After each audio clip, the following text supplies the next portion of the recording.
The time now is 7:46. Democratic leaders are encouraging uncommitted superdelegates to make their decisions known by Friday.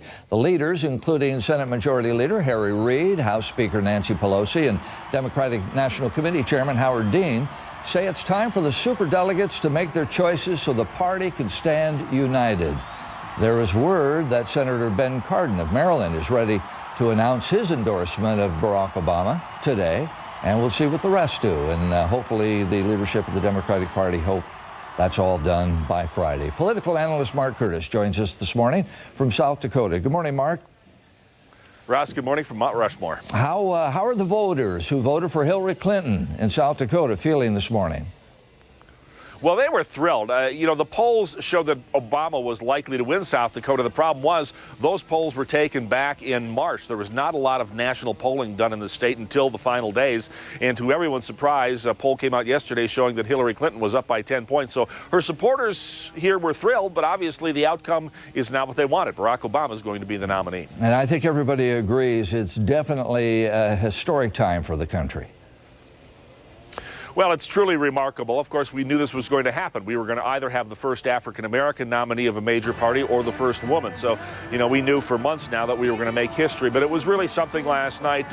Many people were truly inspired again by Barack Obama's speaking skills, his oratory. That's, in many respects, what got him here. And they were just thrilled. I talked to a number of African-American voters last night, and they said, now we can look at our children and say, anything is possible in this country, and that's very important, very empowering to them.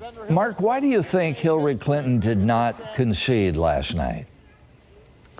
Well, politicians are funny. They want to dot all the I's and cross the T's, and they still hold out, the possibility of some kind of convention discussion, at least, about the delegates and about Michigan and Florida.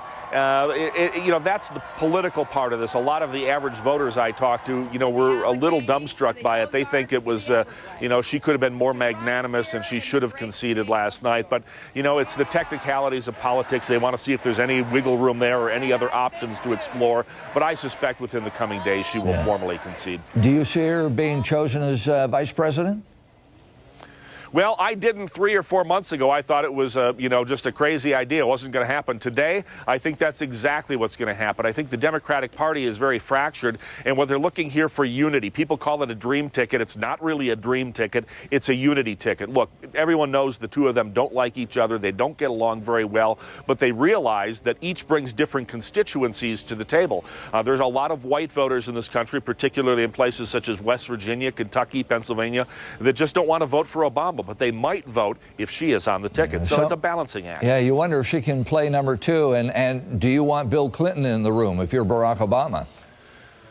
Well, that's the wild card. It's just the two of them. The campaign is a presidential candidate and a vice presidential candidate. You're not supposed to have this odd third-party wild card over in the corner. And I know I talked to a lot of Obama supporters last night, and they're very concerned about that. They like Bill Clinton. Most of them voted for Bill Clinton. They enjoyed his presidency. But this is Obama's time, they say, and they don't want any outside interference from Bill Clinton if she happens to be on the ticket. Yeah, apparently Bill Clinton has said, though, that he is going to campaign very hard for Barack Obama, maybe trying to make amends for what's gone on in the last few months.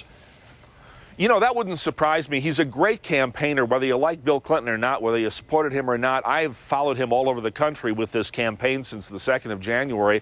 And I've said before, the guy's like the Energizer Bunny. He really went out there and campaigned for his wife. And a lot of people really respect him for that and her because they, obviously they've had, tremendous difficulties in their marriage very publicly through the course of all this. And people were really impressed by the loyalty and the energy of Bill Clinton going out there and campaigning for Hillary the way he has the past 5 months. It was pretty amazing to a lot of them.